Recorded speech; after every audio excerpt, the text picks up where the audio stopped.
Computer science videos here today to show you guys in this tutorial how to upload a Word document to your Google Drive on a Mac computer.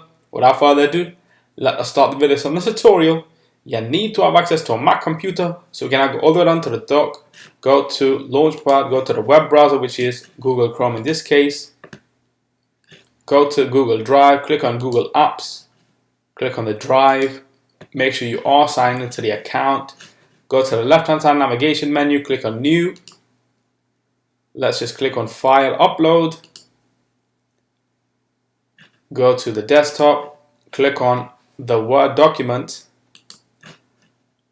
open, and now the Word document will have uploaded to Google Drive itself.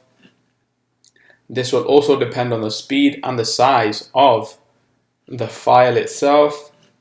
As we know, the file is 13 KB, which is why it was uploaded within a flash. So we can now quit Google Chrome, go all the way down to the dock, again go to Launchpad, go back to Google Chrome, go to Google Apps, go to Drive, and there we see heading code .docx.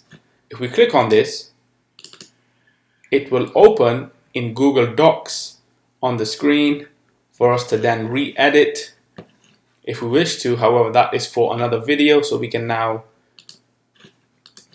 quit Google Chrome. And so that's it for this video. I'll see you guys on my next tutorial. Thanks for now.